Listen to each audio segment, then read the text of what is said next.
Hello student, MPSC मेनमध्ये previous इयरमधला computer आणि इन्फॉर्मेशन टेक्नॉलॉजी किंवा संगणक आणि माहिती तंत्रज्ञानाचे काही प्रश्न विचारले जातात GS 4च्या पेपरमध्ये. तर त्या प्रश्नांचं डिस्कशन आपण करणार आहोत. सो आपला पहिला प्रश्न आहे, इंटरनेटवरून माहितीची देवाणघेवाण करण्यात येणाऱ्या विविध प्रणाली खाली दिल्या आहेत. सर्वसाधारणपणे माहितीचे वहन सर्वात जलद होते. अ दिलेला आहे HTTP, ब दिलेला आहे TCP, क दिलेला आहे FTP, ड दिलेला आहे पर्याय DHCP, ई UDP, फ NNTP, ग IMAP आणि ह RSVP. ओके. सो याच्यामधून तुम्हाला काय फाइंड आउट करायचं की इंटरनेटवरून माहितीची देवाणघेवाण करण्यात येणाऱ्या प्रणाली खाली दिलेल्या आहेत. तर या प्रोटोकॉल मध्ये हे जे प्रोटोकॉल आहेत त्यामध्ये माहितीचे वहन म्हणजे इन्फॉर्मेशन ट्रान्सफर सगळ्यात फास्ट कशात होते. तर फर्स्ट आहे HTTP. आता अ पर्याय आहे तुमचा HTTP. HTTP means what hypertext transfer protocol. हा डेटा संप्रेषणासाठी वापरला जाणारा ॲप्लिकेशन प्रोटोकॉल आहे. हा वर्ल्ड वाईड वेब म्हणजेच WWW मधील डेटा संप्रेषणाचा आधार आहे. हा प्रोटोकॉल वेब ब्राउझरसाठी एक मानक प्रदान करतो जो जे युजर आहेत त्यांना इंटरनेटद्वारे माहितीची देवाणघेवाण करण्यासाठी इझी बनवतो किंवा जास्त सुलभ बनवतो. कोणती फाईल अथवा पेज यावर प्रवेश करण्यासाठी आपण HTTPचा अधिकाधिक वापर करतो आणि HTTP हा क्लायंट सर्व्हर कम्प्युटिंग मॉडेलमधील एक रिक्वेस्ट अँड रिस्पॉन्स प्रोटोकॉल आहे. म्हणजेच काय, विनंती आणि प्रतिसाद प्रोटोकॉल आहे. तर दुसरा जो प्रोटोकॉल आपल्याला दिलेला आहे तो आहे TCP. TCP means what a transmission control protocol. So ज्या संगणकामधून माहिती पाठवायची आहे त्यामधील TCPद्वारे त्या माहितीचे छोटे छोटे पॅकेट्स केले जातात आणि या पॅकेटला नंबरिंग दिलं जातं आणि हे पॅकेट्स ज्या तुम्हाला डेस्टिनेशनला पाठवायचं आहे किंवा ज्या इच्छित संगणकावर तुम्हाला पाठवले जातात त्यावेळी त्यातील TCP या सर्व पॅकेट्सची योग्य एका सिक्वेन्सनुसार मांडणी करतो. तसेच सर्व पॅकेट्स तिथं पोहोचले की नाही याची खात्री करतो. नेक्स्ट प्रोटोकॉल आहे तुमचा FTP, file transfer protocol. FTP हा इंटरनेटवरील TCP/IP कनेक्शनवर संगणकामधील फाईल्स प्रसारित करण्यासाठीचा एक इंटरनेट प्रोटोकॉल आहे. Okay. Then DHCP means what, dynamic host configuration protocol. तर हा एक IP नेटवर्कवरील प्रत्येक होस्टला एक IP ॲड्रेस आणि इतर माहिती देतो ज्यामुळे आपला जो एंड पॉईंट आहे एंड पॉईंटशी कार्यक्षमतेने आपल्याला संप्रेषण करता येते आणि DHCPच्या नेटवर्कवर IP ॲड्रेसचे व्यवस्थितपणे व्यवस्थापन करता येते. UDP हा जो प्रोटोकॉल आहे तो युजर डेटाग्राम प्रोटोकॉल आहे. तर हा प्रोटोकॉल कॉम्प्रेस ऑडिओ फाईल्स एका स्थानावरून दुसऱ्या स्थानाकडे पाठवण्यासाठी यूज केला जातो. NNTP means what, network news transfer protocol आहे. NNTP हा सामान्यपणे इंटरनेटवरून यूजनेट बातम्या ट्रान्सफर करण्यासाठी वापरली जाणारी सेवा आहे आणि ही TCPवर डिपेंडंट सेवा आहे. IMAP म्हणजे इंटरनेट मेसेज ॲक्सेस प्रोटोकॉल. तर IMAP हे काय आहे, कोणत्याही डिव्हाइसवरून जेथे आहे तेथे आपल्याला ईमेल ॲक्सेस करण्याची परवानगी देते. जेव्हा आपण IMAPचा वापर करून एखादा ईमेल संदेश वाचतो तेव्हा आपण आपल्या संगणकावर प्रत्यक्ष सेव्ह करून ठेवत नाही, तर त्याऐवजी ते आपण ईमेल सेव्हचा वापर करून वाचतो. ओके. तर यामुळे जगात कुठेही वेगवेगळ्या डिव्हाइसवरून आपले ईमेल जे आहे ते तपासणं शक्य होतं. नेक्स्ट प्रोटोकॉल त्यांनी दिलेला आहे तुम्हाला RSVP. तर हा एक रिसोर्स रिझर्वेशन प्रोटोकॉल आहे आणि हा एक ट्रान्सपोर्ट लेअर प्रोटोकॉल आहे जो नेटवर्कची जी साधनं आहेत ते रिझर्व करतो आणि ज्या सर्व्हिसेस आहेत त्याची गुणवत्ता वाढवतो. तर याचाच अर्थ या एक्सप्लेनेशनवरून पर्याय क्रमांक 2 म्हणजे BKIE. आता ब कुठला आहे, TCP, माहितीचे आपल्याला काय बघायचं आहे, माहितीची देवाणघेवाण कशामधून फास्ट होते, तर ब क ई म्हणजेच UDP आणि अ म्हणजेच HTTP. तर हा सिक्वेन्स तुमचा राईट आहे. देन येस, आन्सर 2 हे तुमचं राईट आहे. तर आता नेक्स्ट क्वेश्चन आहे तुमचा. नेक्स्ट क्वेश्चन आहे, जेव्हा मेल हस्तांतरित करणारी व्यक्ती संगणकीय आज्ञावली सर्व्हरशी संपर्क करते आणि TCP जोड निर्माण करते, तेव्हा दोन संगणकीय प्रोग्राम डॅश डॅश अनुसरतात. त्यामुळे एखादा प्रेषक स्वतःची ओळख निर्माण करतो आणि स्वीकारण्याला ईमेल संदेश हस्तांतरित करतो. Option 1 is SMTP, option 2 is HTTP, option 3 is FTP and option 4 is TCP. आता आपण पहिल्याच क्वेश्चनमध्ये बघितलं की HTTP म्हणजेच हायपरटेक्स्ट ट्रान्सफर प्रोटोकॉल आहे, जो डेटा ट्रान्सफॉर्मेशनसाठी वापरला जाणारा एक ॲप्लिकेशन प्रोटोकॉल आहे. ओके, हे आपण आधीच्या क्वेश्चनमध्ये बघितलं. त्याच्यामध्ये आपण काय लिहिलं होतं की HTTP हा एक क्लायंट सर्व्हर प्रोटोकॉल आहे, जो रिस्पॉन्स आणि रिक्वेस्ट ॲक्सेप्ट करतो. FTP काय आहे, एक फाईल ट्रान्सफर प्रोटोकॉल आहे आणि हे एक ॲप्लिकेशन लेअरचे फंक्शन आहे आणि FTP द्वारे आपण फाईल्स काढणे, डाउनलोड करणे, अपलोड करणे हे फंक्शन करू शकतो. TCP काय आहे, TCP हा एक ट्रान्समिशन प्रोटोकॉल आहे, जो नियम आणि फंक्शन्सचा एक सेट आहे, जो इंटरनेटवरील जे काही संप्रेषण आहे त्याचं संचालन करतो आणि नेटवर्कवरती डेटा प्रसारित करतो. ओके, म्हणजेच आता राहिलेला ऑप्शन कुठला आहे, SMTP. आता SMTP means what, simple mail transfer protocol. SMTPचा लॉंग फॉर्म आहे सिम्पल मेल ट्रान्सफर प्रोटोकॉल. आणि एका संगणकावरून दुसऱ्या संगणकावर सर्व्हरद्वारे ईमेल पाठवण्यासाठी आपण TCP/IP नेटवर्कवरील हा एक प्रमाणित प्रोटोकॉल आहे ईमेल पाठवण्यासाठी आणि याद्वारे आपण मेल पाठवतो. सो राईट आन्सर आहे SMTP protocol. Okay, then next तुमचा क्वेश्चन आहे, OSI मॉडेलमध्ये कोणत्या स्तरावर ASCII प्रणालीचे नॉन ASCII प्रणालीत रूपांतर होऊ शकते.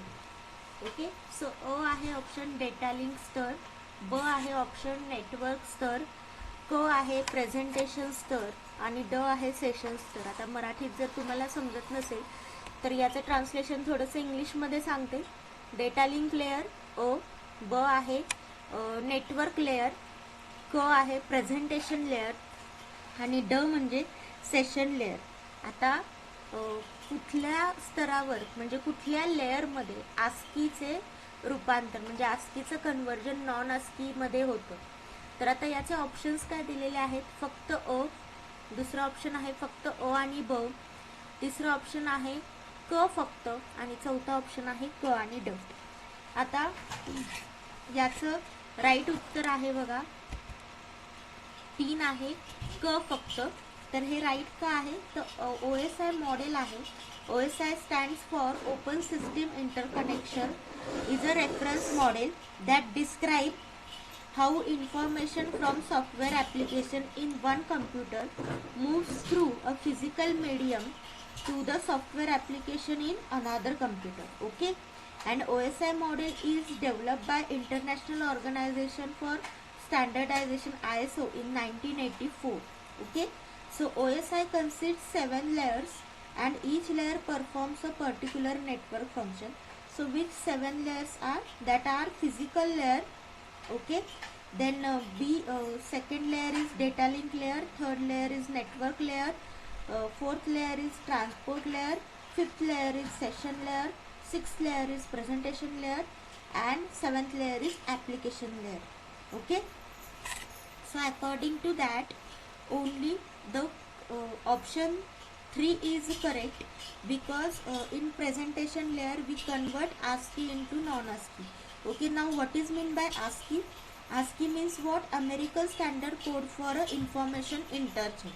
So it is a code for representing 128 English character as numbers, with each letters assign a number from 0 to 127.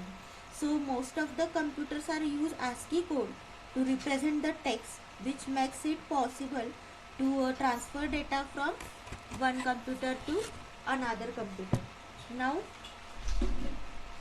we will go move for the your fourth question. Okay. चौथा प्रश्न आहे तुमचा, dash dash हा अनुप्रयोग आहे जो वापरकर्त्याला माहिती परस्पररित्या विश्लेषित करण्यासाठी परवानगी देतो, मदत करतो. हा अनुप्रयोग व्यवस्थापक, विकासक आणि संपूर्ण संस्थेची कार्यक्षमता वाढवतो. तुमचा पहिला ऑप्शन आहे OLAP. Okay, OLAP. Then second option आहे TPS. थर्ड ऑप्शन आहे OLTP आणि फोर्थ ऑप्शन आहे डेटा मायनिंग. आता पहिल्यांदा फर्स्ट ऑप्शन बघा तुमचा OLAP. OLAP काय आहे? Online analytical processing. तर याचा अर्थ काय होतो? ऑनलाईन विश्लेषणात्मक प्रक्रिया. ओके. आणि OLAP वापरकर्त्यांना एकाच वेळी एक किंवा अधिक डेटाबेस आणि सिस्टीमवरील डेटाबेसच्या माहितीचे विश्लेषण करण्यास अनुमती देतो. ओके. सो इथंच तुमचं उत्तर मिळालेलं आहे की OLAP हे ॲप्लिकेशन आहे की याचा आन्सरच काय आहे? ऑनलाईन विश्लेषणात्मक प्रक्रिया. सो हे OLAP जे यूज करतात त्यांना एकाच वेळी तो डेटाबेस आणि सिस्टीमवरचे जे काही डेटाबेस असतात त्या माहितीचे विश्लेषण करण्यास अनुमती देतो. आता पुढचे आपण पर्याय चेक करूया, त्याचं वर्किंग तुम्हाला माहीत असलं पाहिजे. TPS हे काय आहे? ट्रान्झॅक्शन प्रोसेसिंग सिस्टीम आहे. TPS हा एक माहितीचा संच आहे. ओके, म्हणजे सेट आहे जो डेटाबेस सिस्टीम मधला डेटा यांच्याशी व्यवहार प्रक्रिया करतो. ओके. जेव्हा एखादी चांगली गोष्ट इंटरनेटवर विकली जाते तेव्हा ही सिस्टीम उपयुक्त ठरते आणि जेव्हा एखाद्या वस्तूची प्रत्यक्षात विक्री केली जाते त्या दरम्यान काही कालावधीसाठी विलंब करण्यास TPS मुळे शक्य होते. आता समजा एखाद्या पर्टिक्युलर फंक्शनचं तिकीट खरेदी करण्यासाठी एखादा कस्टमर माहिती भरत असताना TPS मध्ये तिकीट होतं, जेणेकरून दुसरा कुठला ग्राहक आहे ते तो परचेस करू शकणार नाही. तर यामुळे दोन डिफरंट जे काही कस्टमर आहेत त्यांना एकच तिकीट विकलं जात नाही. ओके. देन OLTP काय आहे आपण बघूया. OLTP हा जो आहे, it is a class of software programs which capable supporting transaction oriented applications on the internet. And in computing a transaction is a sequence of a discrete information exchange that are treated as a unit. So many everyday acts involve OLTP, including online banking, online shopping, and even in store shopping when the point of sale POS terminal is tied to inventory management software. Okay. And next जो तुमचा पर्याय आहे data mining आहे. तर data mining means what? म्हणजे आपल्याकडे जो data आहे त्यामधून तुम्हाला जी पर्टिक्युलर माहिती पाहिजे आहे ती शोधणं आणि कुठलाही प्रश्न न विचारावा लागता आपल्याकडील एका बिग डेटामधून त्यांच्यातले संबंध किंवा त्यांच्यातले असोसिएशन शोधून काढून त्यातला एखादा निष्कर्ष, कन्क्लुजन किंवा त्याच्याविषयी नॉलेज मिळवणं हे डेटा मायनिंगचं वैशिष्ट्य आहे. तर इथे कुठला आन्सर राईट आहे की माहितीसाठी परमिशन, याचा असा हा तुमच्या क्वेश्चनचा अर्थ आहे. तर तुमचा ऑप्शन राईट आहे तो म्हणजे OLAP, OLAP पहिलाच ऑप्शन तुमचा. Okay. So your fifth question is dash dash हा एक प्रकारचा सायबर हल्ला आहे ज्यामध्ये संवेदनशील माहिती जाणून घेण्यासाठी किंवा एखाद्या खोट्या बनावट वेबसाईटला भेट देण्यासाठी खूप लोकांना ईमेल्स पाठवले जातात. तर तुमचे ऑप्शन दिलेले आहेत ते आपण एक एक एक्सप्लेन करून बघूया. पहिला आहे DOS. तर हार्ड डिस्क ड्राईव्हवरून चालणाऱ्या कुठल्याही ऑपरेटिंग सिस्टीमला आपण काय म्हणतो? DOS. तर संगणकाचे हार्डवेअर आणि त्यावरील ते सर्क्युलर जे तुमचे परकीय उपकरण जे असतं आणि त्याची कार्यक्षमता यावर नियंत्रण ठेवणारी कोणतीही गोष्ट आज्ञा देणे व त्याला नियंत्रित करणे त्याला आपण काय म्हणतो? Operating system. Okay. Hard disk द्वारे चालणारी ऑपरेटिंग सिस्टीम ही DOS म्हणून ओळखली जाते आणि DOS ही पहिल्यांदा 1981 मध्ये कुणी मायक्रोसॉफ्टनी IBM साठी तयार केली. सेकंड ऑप्शन आहे तुमचा फिशिंग. तर फिशिंग हा शब्द सायबर वर्ल्ड मध्ये वापरला जातो आणि सायबर गुन्हेगार सोशल नेटवर्किंग द्वारे लोकांमधल्या नेटवर्कची माहिती काढून त्यांना ईमेल पाठवतात. सो कित्येकदा हे ईमेल अगदी खऱ्याखुऱ्या वेबसाईटवरून आल्यासारखे भासतात तर फिशिंग करणारे लोक काय असतात, जे क्रिमिनल असतात ते याद्वारे बँक खात्यांची माहिती, त्यांचे ऑनलाईन बँकिंगचे पासवर्ड, क्रेडिट कार्डची माहिती घेऊन आर्थिक गुन्हे करतात. आणि नेक्स्ट ऑप्शन आहे तुमचा, सेकंड ऑप्शन आणि थर्ड ऑप्शन थोडाफार सेम आहे. तर थर्ड ऑप्शन आहे रन्समेवर हे संगणकात बिघाड करणारे सॉफ्टवेअर आहे, म्हणजे एक इन्स्ट्रक्शन सेट आहे ज्यामुळे संगणकाचा वापर करणे अशक्य होते. हे एक प्रकारचे मालवेअर असून ते ईमेलच्या माध्यमातून पसरवले जाते. तर इथे तुमचा करेक्ट ऑप्शन आहे फिशिंग, म्हणजे ईमेल्स पाठवले जातात आणि ते खऱ्याखुऱ्या वेबसाईटवरून आलेत असं आपल्याला वाटत राहतं. ओके, तर आता आपण बघूया स्पियर फिशिंग म्हणजे काय. ओके, स्पियर फिशिंग म्हणजे काय, तर स्पियर फिशिंग हाही एक प्रकारचा सायबर अटॅकच आहे. Okay, the spear phishing is a type of a phishing campaign that targets a specific person or a group, okay, and often will include the information known to be of interest to a target. Okay, so it can target a particular person or a particular group. Okay, so fourth option is not related to that question, third option is also not related, and your first option is DOS, that means DOS, this is also not related, so second option is correct. Okay, so तुमचा कुठला option correct आहे, second वाला जो option आहे तो correct आहे. आता यानंतरचा तुमचा प्रश्न आहे, माहिती तंत्रज्ञान कायदा 2000 अन्वये संगणक हॅकिंग केल्यास डॅश डॅश ही शिक्षा आहे. पहिलं ऑप्शन आहे कमाल 2 वर्षे तुरुंगवास आणि अथवा कमाल 1 लाख रुपये दंड. दुसरा ऑप्शन आहे कमाल 3 वर्षे तुरुंगवास आणि अथवा कमाल 2 लाख रुपये दंड. तिसरा ऑप्शन आहे कमाल 3 वर्षे तुरुंगवास आणि अथवा कमाल 1 लाख रुपये दंड. चौथा ऑप्शन आहे कमाल 2 वर्षे तुरुंगवास आणि अथवा कमाल 2 लाख रुपये दंड. तर याचं करेक्ट आन्सर बघूया. याचं करेक्ट आन्सर आहे कमाल 3 वर्षे तुरुंगवास आणि अथवा म्हणजे किंवा तुम्हाला कमाल 2 लाख रुपये दंड हा द्यावा लागतो. आता याच्यासाठी तुमचा IT ऍक्ट म्हणजे माहिती तंत्रज्ञान कायदा 2000चा प्रकरण चॅप्टर नंबर 11 आणि त्याच्यामध्ये नमूद केलेले विविध अपराध, त्याच्या संबंधित कलमे आणि शिक्षा हे तुम्ही लर्न करायला पाहिजे. Okay,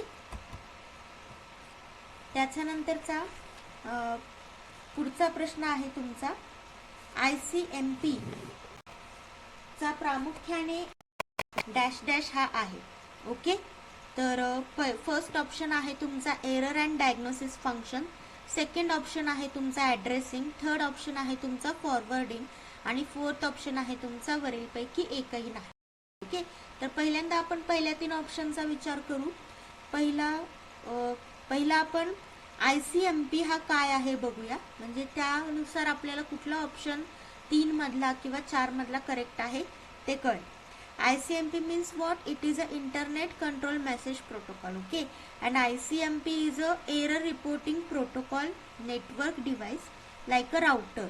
It is used to generate error message to the source and IP address when the network problems prevent a delivery of IP packets. Okay, and then ICMP creates and sends message to the source IP address indicating that a gateway to the internet that a router service or host cannot be reached by packet delivery. So ICMP is not a transport protocol that sends data between the system. आता तुम्हाला एक कळलं. Okay, ICMP काय आहे, हा एक error message generate करतो. Okay, that means तुमचं कुठला आन्सर करेक्ट आहे, error and diagnosis function. Error आणि डायग्नोसिस फंक्शन हा ऑप्शन का करेक्ट आहे, कारण एखादं जर IP पॅकेट तुमचं सेंड नाही झालं तर ते का सेंड नाही झालं हे सुद्धा डायग्नोसिस करतो, म्हणजे एरर मेसेज पण देतो आणि ते पर्टिक्युलर पॅकेट का सेंड नाही झालं ते पण डायग्नोसिस करतो. ओके, सो नेक्स्ट क्वेश्चन आहे बघा तुमचा, ADSL चे विस्तारित रूप डॅश डॅश आहे. Asymmetric digital subscriber line, asynchronous digital subscriber line, asynchronous digital serial line और असिमेट्रिक डिजिटल सिरियल लाईन. तर याचं करेक्ट आन्सर आहे option number 1, that is ADSL, asymmetric digital subscriber line. Okay, and ADSL is a type of broadband communication technology so that transmit a digital data at higher bandwidth over the existing phone line to the homes and business. Okay, then next आहे तुमचा question, host नेमला IP address मध्ये रूपांतरित करणे हे खालीलपैकी कोणाचं काम आहे. आता तुमच्या होस्ट नेमला तुम्हाला IP ॲड्रेस मध्ये रूपांतर करायचं, तर हे कोणाचं काम आहे. क्वेश्चन अंडरस्टँड करून घ्या पहिल्यांदा. आता DNS server, so what is mean by DNS server, आपण प्रत्येक ऑप्शनचा विचार करूया. DNS सर्व्हर हा एक प्रकारचा कम्प्युटर सर्व्हर आहे that contains a database of public IP addresses and their associated host names.